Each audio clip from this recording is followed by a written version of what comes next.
vida foi rosa vermelha cravada na cruz.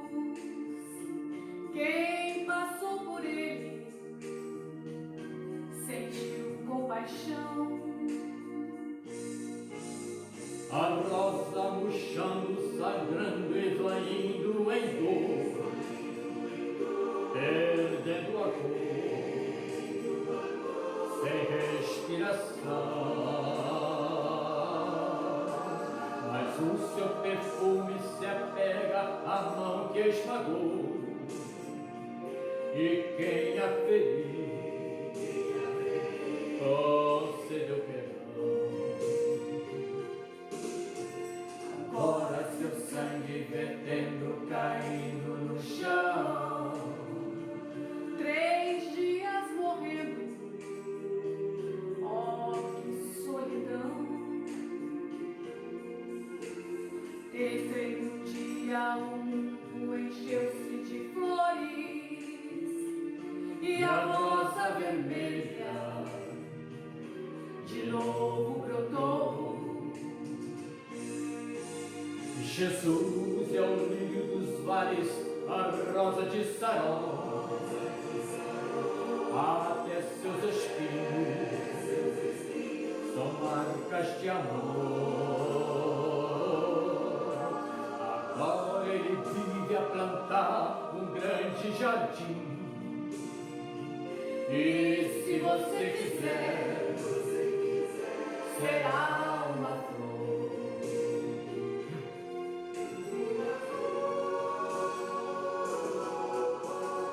Agora seu sangue vertendo, caindo no chão, 3 dias morrendo, oh que solidão. Terceiro dia o mundo encheu-se de flores e a rosa vermelha de novo brotou. Jesus é o lírio dos vales, a rosa de Saron, até seus espinhos são marcas de amor. Agora ele vive a plantar um grande jardim, e se você quiser, será uma flor.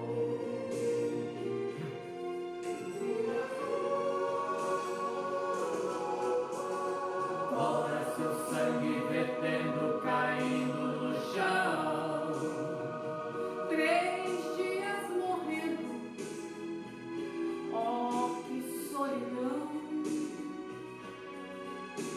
no terceiro dia o mundo encheu-se de flores, E a rosa vermelha de novo brotou. Jesus é o lírio dos vales, a rosa de Saron,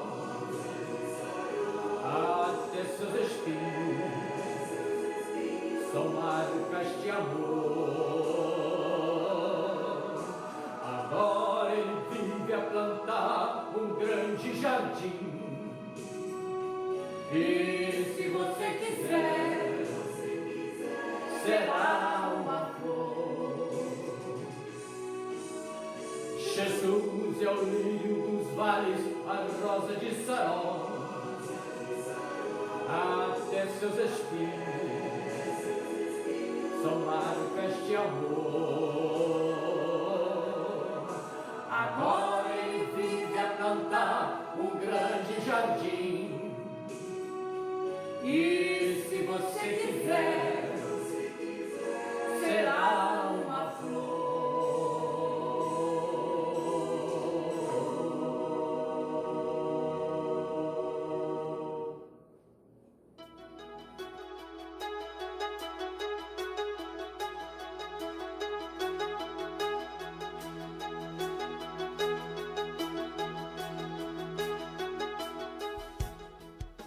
Olá, meus queridos amigos e irmãos. Boa noite, que a presença de Deus seja abundante em nossas vidas e em nosso coração. Estamos aqui para trazer um recado de Deus ao seu coração nesta noite, mas antes de assim o fazermos, gostaria de trazer algumas comunicações aos nossos irmãos. Nós nos reunimos virtualmente, né? As nossas atividades têm funcionado da seguinte forma: domingo às 8h30 da manhã nós temos a nossa escola bíblica dominical. Domingo às 19h30 nós temos o culto, a celebração da noite. Às quartas-feiras também nos encontramos aqui no canal de nossa igreja para a ministração da palavra na quarta-feira às 19h30. Aos sábados nós temos a nossa sala de oração IBM. Basicamente essas são as nossas reuniões semanais, os nossos encontros aqui no canal da igreja no YouTube. Nós gostaríamos de continuar incentivando e contando com a participação de cada irmão. É muito importante que neste tempo, mesmo que da sua casa, você possa cultivar o hábito de cultuar ao Senhor, você e também toda a sua família. Tenha momentos devocionais em família, reúna a família para a oração, reúna a família para a celebração a Deus, para o culto a Deus. É importante que você cultive este hábito em sua casa. Também aproveito aqui para expressar o nosso carinho e o quanto estamos sentindo saudade de todos os irmãos. Que Deus possa suprir e abençoar as nossas vidas neste tempo. Cremos em Deus que no momento propício e na hora certa estaremos novamente reunidos em nosso templo, como Igreja de Cristo Jesus. Também gostaria de pedir que os irmãos possam continuar orando uns pelos outros, né, se conectando um com o outro, fazendo ligações, né, para que a gente possa cultivar o cuidado, a comunhão, um para com o outro irmão. Nesta noite eu gostaria de convidar você a abrir a sua Bíblia aí em Miqueias capítulo 6. Nós vamos ler a partir do verso 1. Miqueias capítulo 6, a partir do primeiro verso até o verso de número 8. A palavra de Deus nos diz assim no livro do profeta Miqueias: Ouvi agora o que diz o Senhor. Levanta-te, defende a tua causa diante dos montes, e as montanhas ouçam a tua voz. Ó montes e vós, fundamentos perpétuos da terra, ouvi a acusação do Senhor, porque o Senhor tem uma acusação contra o seu povo e entrará em juízo contra Israel. Ó meu povo, que é que te fiz? Em que te ofendi? Responde-me. Eu te tirei da terra do Egito e te resgatei da casa da escravidão. E enviei Moisés, Arão e Miriam adiante de ti. Povo meu, lembra-te agora da consulta de Balaque, rei de Moabe, e do que lhe respondeu Balaão, filho de Beor, e do que aconteceu desde Sitim até Gilgal, para que reconheças os atos de justiça do Senhor. Com que apresentarei diante do Senhor e me prostrarei diante do Deus excelso? Devo apresentar-me diante dele com sacrifícios, com bezerro de 1 ano? O Senhor se agradaria com milhares de carneiros ou com 10.000 ribeiros de azeite? Darei o meu primogênito pela minha transgressão, o fruto do meu corpo pelo meu pecado? Verso 8. Ó homem, ele te declarou o que é bom. Por acaso o Senhor exige de ti alguma coisa além disto? Que pratiques a justiça, ames a misericórdia e andes em humildade com o teu Deus. Andes em humildade com o teu Deus? Este é o capítulo 6 de Miqueias, os primeiros 8 versos do livro. Temos dito aqui que o livro de Miqueias, ele trata sobre a justiça e sobre a misericórdia de Deus para com o seu povo. Os israelitas Neste contexto, o profeta Miqueias, um homem do campo, um homem simples, se levanta como instrumento de Deus, como profeta, para denunciar os pecados presentes no meio do povo de Israel. Miqueias, um arauto de Deus, um servo de Deus, corajosamente anuncia o juízo de Deus sobre todo aquele povo. O povo quebrou a aliança com Deus. O povo quebrou o pacto que havia assumido com o Senhor. Irmãos queridos, quando nós quebramos a nossa comunhão com Deus, ou seja, quando pessoas decidem viver uma vida no pecado, o pecado ele acarreta e ele traz sobre nós o juízo de Deus. E isso está muito claro no contexto do profeta Miqueias. O livro do profeta Miqueias é um livro muito pertinente e atual e que tem grandes verdades e aplicações às nossas vidas. Nesta noite, falando sobre mais um ouvir, o verso 1 começa a ouvir agora o que diz o Senhor. Esta expressão se repete 3 vezes no livro de Miqueias, esta é a 3ª vez. Miqueias diz, ouvi agora o que diz o Senhor. Miqueias está novamente como representante de Deus, falando com o povo sobre a prática da justiça. No verso de número 1, nós podemos observar e ver que Deus ele entra em combate com o seu povo. A aliança foi violada pelo povo. O povo quebrou o pacto e a aliança assumida com Deus lá no Egito. Deus tirou o povo do Egito, Deus tirou o povo da escravidão e o povo retribui a Deus desta forma. É isso que nós podemos observar nestes versos em que lemos. O verso 3, o texto nos diz, ó meu povo, o que é que te fiz? Em que te ofendi? Responde-me.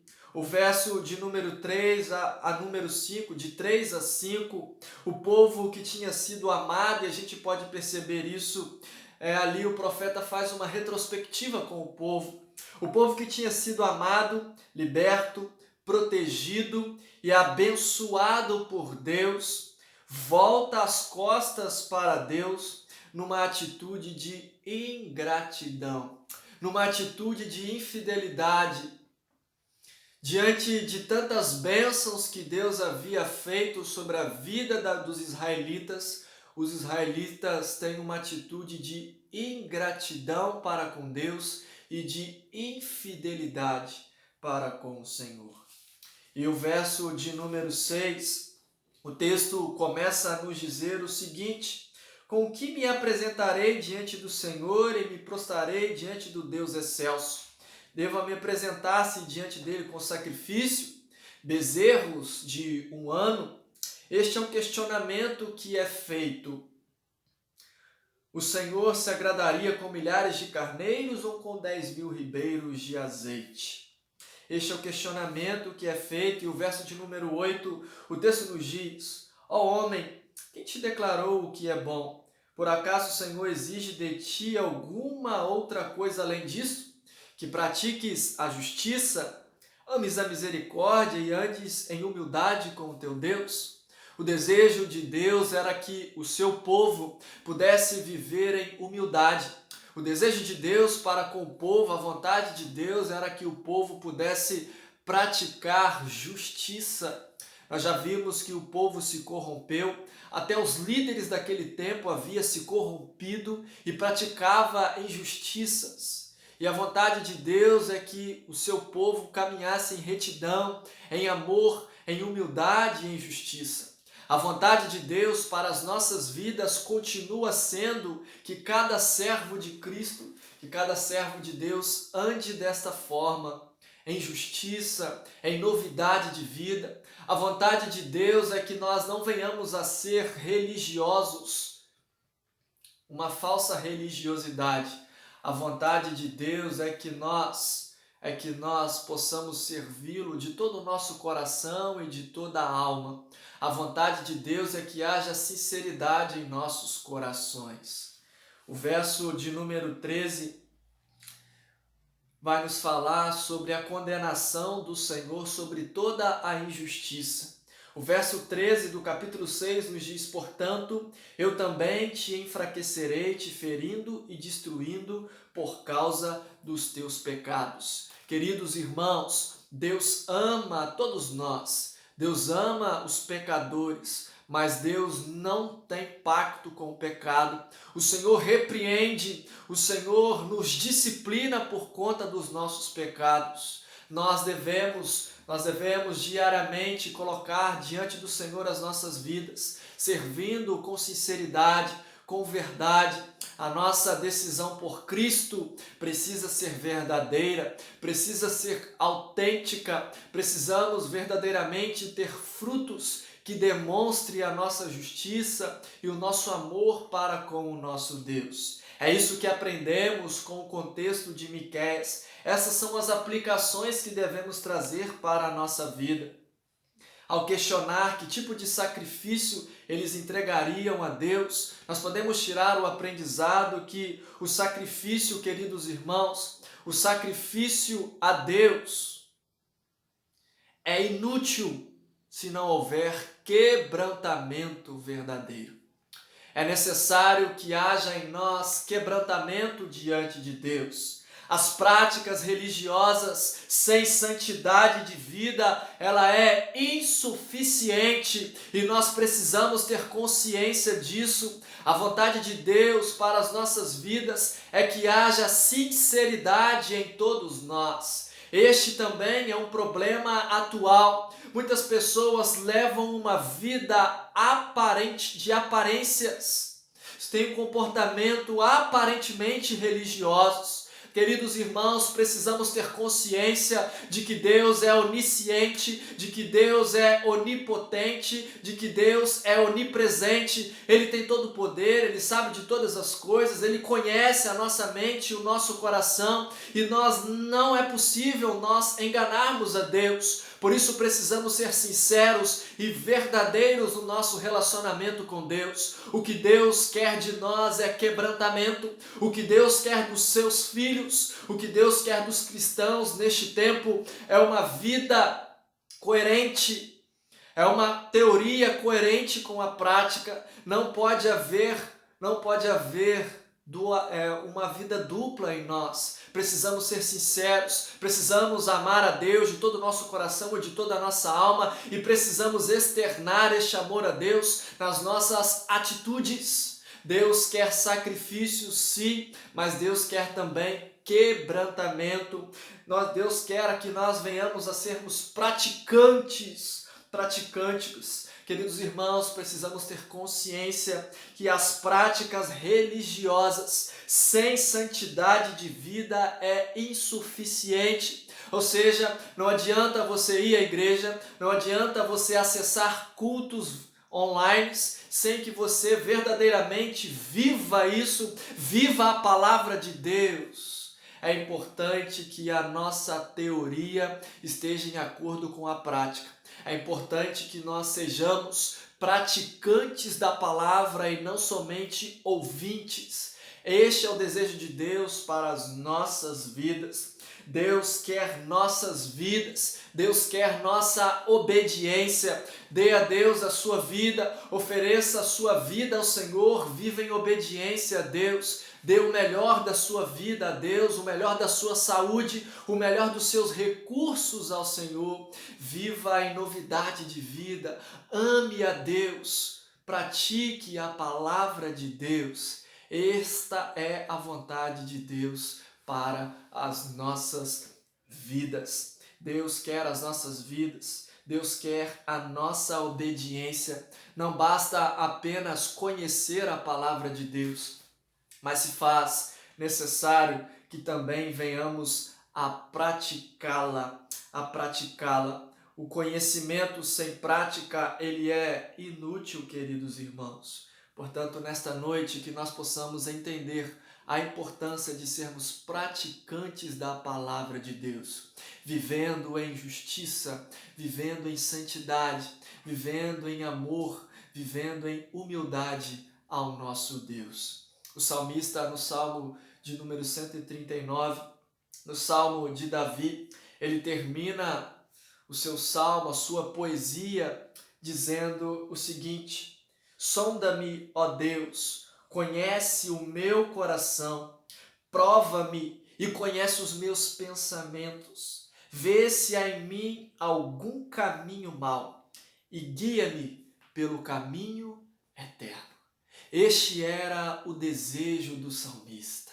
Ó Deus, sonda-me, sonda o meu coração, vê se há em mim algum caminho mau, prova-me, conhece os meus pensamentos, conhece a inteireza do meu ser, vê se há em mim algum caminho mau, Senhor, e guia-me pelo caminho eterno. Nesta noite, que como Davi, nós possamos rasgar o nosso coração diante de Deus, quebrantar a nossa vida diante do Senhor, dizendo para Ele sondar a nossa mente, o nosso coração, que possamos ir a Deus em oração, buscando a Ele, dizendo: Senhor, sonda-me, vê se há em mim algum caminho mau e guia-me pelo caminho eterno, guia-me pelo caminho da justiça, guia-me, ó Deus, pelo caminho da verdade.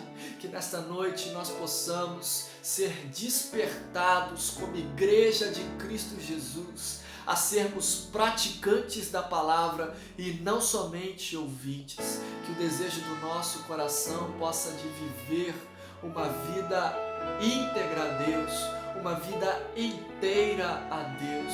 Que nós sejamos praticantes e não somente ouvintes. Que nós possamos amar a Deus de todo o nosso coração e que o nosso desejo possa ser de viver em obediência a Deus, ao nosso Deus, ao Deus que cuida, ao Deus que sustenta, ao Deus que restaura vidas. Este é um tempo em que nós devemos abrir o nosso coração diante de Deus, pedir a Ele que possa sondar os nossos corações, perdoar os nossos pecados e pedir a Ele que Ele possa nos direcionar a andar no caminho da verdade, no caminho da integridade, no caminho da retidão, no caminho da eternidade. Eu não sei como está a sua vida, mas nessa noite que cada um de nós possa se propor a uma autoavaliação, a uma autoanálise e que nós possamos buscar a Deus, suplicando a Ele que Ele possa perdoar os nossos pecados, sarar o nosso coração, curar as nossas vidas e fazer de nós novas pessoas a cada dia. Se liberte de todo pecado, de tudo que é mal e se apegue com Deus a cada dia mais. Que Deus te abençoe e te guarde. Nós vamos orar neste momento. Pai querido, Pai amado, nesta noite nós queremos louvar o Teu santo nome, porque o Senhor é justo, porque o Senhor é fiel. O Senhor é fiel, o Senhor nos corrige quando há necessidade, ó Deus. E o Senhor também nos ama e cuida de nós. Esta noite que o Senhor possa sondar os nossos corações, ver se há algum caminho mau em nós e nos conduzir, ó Pai querido, no caminho da retidão, no caminho da justiça, ó Deus.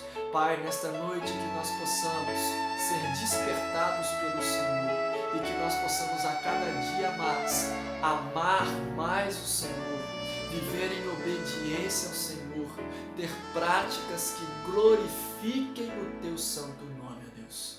Pai, abençoe a Tua igreja, a igreja de Cristo nesta terra, que nós possamos não ser somente ouvintes, mas também praticantes da Tua palavra. Louvamos o Teu santo nome e oramos em nome de Jesus Cristo. Amém, Senhor. Meu querido, que Deus te abençoe, que Deus te sustente. Tenha uma semana abençoada na presença de Deus e que você possa orar como Davi no Salmo 139, verso 23 e 24. Sonda-me, ó Deus, conhece o meu coração e os meus pensamentos. Vê se há em mim algum caminho mau e me conduza no caminho da eternidade. Boa semana e que Deus te abençoe. Em nome de Jesus.